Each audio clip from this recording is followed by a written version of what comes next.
Film yang menceritakan tentang sebuah keluarga yang terjebak di kota yang penuh dengan asap beracun. Tapi sebelum saya mulai ceritanya, ayo buruan subscribe dulu ya buat kalian yang belum subscribe. Oke guys, langsung saja kita nonton ceritanya. Seorang pemuda yang bernama Lee Yong-nam sedang berolahraga dan dilihat oleh 3 orang nenek-nenek. Sekelompok anak-anak kecil lalu melihat Yong-nam. Mereka menyebut Yong-nam dengan sebutan PPB atau pria palang besi. Ternyata salah satu dari mereka adalah keponakan Yong-nam yang bernama Han Ji-ho. Melihat pamannya ada di situ, Ji-ho mengajak teman-temannya untuk segera pergi. Yong-nam lalu mendapat kabar kalau lamaran kerjanya telah ditolak. Di rumah, kedua orang tua Yong-nam sedang rebutan remote TV. Mereka adalah Jang Soo dan Yoon Ok. Mendengar ada keributan, kakak Yong-nam yang bernama Jung Hyun lalu datang. Dia adalah ibu Ji-ho. Jung Hyun marah-marah karena Yong-nam tidak bekerja dan masih sibuk dengan hobinya, yaitu panjat tebing. Saat sedang latihan, Yong-nam kalah melawan seorang pemanjat tebing wanita yang bernama Eiju. Yong-nam adalah anak terakhir dari 4 bersaudara. Selain Jung Hyun, Yong-nam juga memiliki 2 kakak perempuan.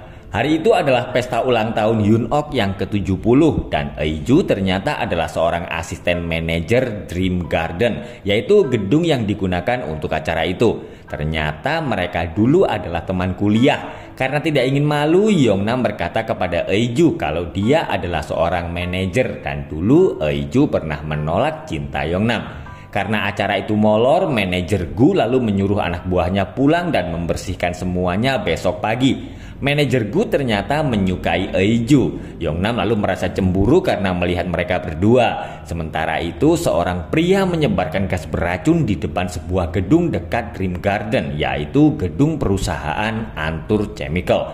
Gas itu menyebar dengan cepat dan meracuni para penduduk kota.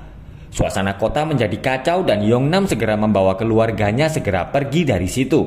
Eiju menyalakan tanda bahaya dan menyuruh orang-orang segera keluar dari gedung. Saat di luar, Yong-nam dan yang lain melihat kota dalam keadaan kacau dan para penduduk banyak yang keracunan. Mereka lalu segera kembali masuk ke dalam gedung untuk menyelamatkan diri. Tapi Ji-ho tidak mau masuk karena dia ingin ikut dengan Jung Hyun. Tapi sayang Jung Hyun terjatuh saat dia keluar dari mobil. Eiju berhasil menyelamatkan Ji-ho dan tidak lama kemudian Yong-nam datang dengan membawa Jung Hyun yang sedang dalam bahaya karena dia tidak bisa bernafas. Yong-nam dan Eiju lalu melihat seluruh area itu diselimuti oleh kabut beracun.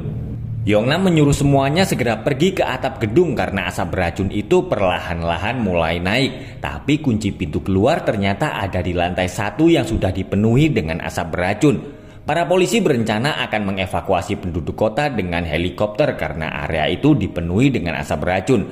Manajer Gu berkata kalau dia kehilangan kunci pintu di lantai 1. Mendengar itu, Eiju lalu mengajak manajer Gu turun untuk mencarinya.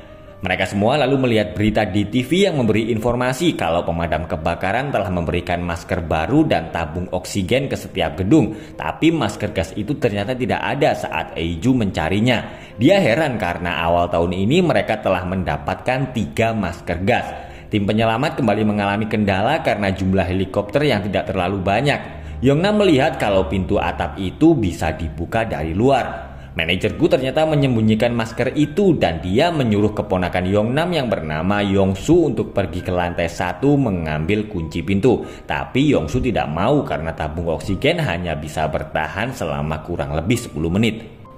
Setelah berhasil memecahkan kaca, Yong-nam akan naik ke atap untuk membuka pintu. Dia berhasil melewati bahaya setelah mendengar suara Ji-ho yang memberinya semangat. Eiju lalu memberi Yong-nam peralatan panjat tebing agar dia lebih mudah naik ke atas gedung. Dengan keahlian yang dimilikinya, perlahan-lahan Yong-nam mulai memanjat tembok. Karena tali pengamannya kurang panjang, Yong-nam tiba-tiba melepas tali itu agar dia bisa sampai ke atas. Akhirnya Yong-nam berhasil mencapai atap gedung dan membuka pintu. Tapi helikopter penyelamat tidak bisa melihat mereka. Eiju lalu menyuruh mereka semua menyalakan ponselnya untuk membuat sinyal darurat. Polisi telah berhasil mengidentifikasi supir truk yang ternyata adalah salah satu pendiri Antur Chemical yang telah dipecat. Dia bernama Yang. Sementara itu, Yong-nam dan yang lain menggunakan speaker untuk meminta pertolongan. Eiju menggunakan lampu gedung agar helikopter bisa melihat mereka dan usaha mereka pun akhirnya berhasil. Eiju yang akan naik ke atas terpeleset dan ponselnya jatuh ke lantai bawah. Yongnam dan Eiju terpaksa tidak bisa ikut karena kapasitas keranjang penyelamat sudah penuh. Tidak berapa lama kemudian sebuah helikopter mendatangi Yongnam dan Eiju. Tapi karena mereka berdua masih curhat, helikopter itu lalu pergi ke gedung lainnya. Sementara itu Jung Hyun berhasil selamat setelah mendapatkan perawatan di rumah sakit. Yongnam dan Eiju keluar gedung dengan menggunakan masker gas, tapi mereka harus berpacu dengan waktu agar tidak kehabisan oksigen. Mereka berdua lalu masuk ke dalam sebuah stasiun. Saat di dalam, Yongnam menggunakan masker gas terakhir dan pergi meninggalkan Eiju. Karena gas beracun semakin naik, Eiju segera naik ke atas gedung. Dia marah karena Yongnam tega meninggalkannya sendirian. Ternyata Yongnam pergi untuk mengambil masker gas milik stasiun untuk Eiju.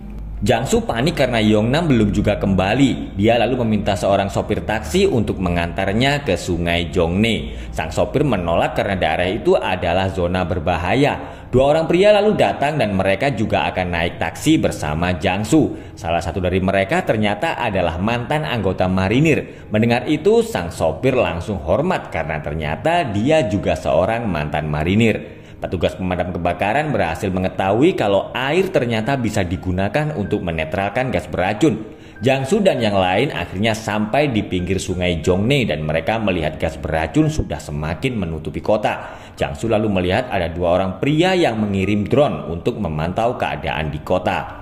Yongnam dan Eiju melihat ada beberapa orang yang sedang terjebak di sebuah gedung. Sama seperti keluarga Yongnam, mereka tidak bisa naik karena pintu ke atap terkunci. Sebuah helikopter penyelamat melihat Eiju dan Yongnam, tapi mereka berdua tiba-tiba membuat tanda agar helikopter itu menyelamatkan orang-orang yang ada di dalam gedung. Sebuah pom bensin tiba-tiba meledak dan itu membuat gas beracun dengan cepat menuju ke arah mereka. Yongnam dan Eiju segera pergi ke sebuah menara karena itu adalah satu-satunya tempat yang paling tinggi. Dengan menggunakan drone, Jang-soo akhirnya berhasil menemukan Yongnam. Ternyata pria pemilik drone itu adalah suruhan sebuah stasiun TV. Setelah melakukan kesepakatan harga, pihak stasiun TV lalu menayangkan rekaman video drone mereka. Ji-hoo yang sedang di rumah sakit melihat pamannya muncul di TV. Melihat perjuangan Yongnam dan Eiju, para streamer yang melihat siaran itu langsung meminta agar helikopter segera menyelamatkan mereka. Dengan keahlian mereka sebagai pemanjat tebing, Yongnam dan Eiju akhirnya berhasil sampai di puncak menara. Tapi siaran langsung itu langsung terputus karena baterai drone telah habis. Yongnam dan Eiju merasa putus asa karena mereka melihat zona aman yang masih sangat jauh. Tapi mereka berdua lalu terkejut karena ada banyak drone yang mendatangi mereka. Ternyata para pemilik drone telah bekerja sama untuk membantu Yongnam dan Eiju. Yongnam memasang tali di sebuah drone dan menyuruhnya untuk mengaitkan tali itu di gedung sebelah. Tapi sayang mereka berdua berhenti saat di tengah-tengah. Tali tiba-tiba putus dan mereka berdua lalu terjatuh. Tapi beruntung tali itu tersangkut di derek menara dan helikopter penyelamat akhirnya bisa menemukan mereka berdua. Yongnam akhirnya kembali berkumpul dengan keluarganya. Sementara itu, Eiju marah kepada manajer Gu yang memanggilnya sayang. Dia lalu memutuskan untuk berhenti bekerja di Dream Garden. Yongnam menemui Eiju dan mereka berdua akhirnya saling menyukai. Hujan tiba-tiba turun dan membersihkan kota dari gas beracun dan film pun selesai.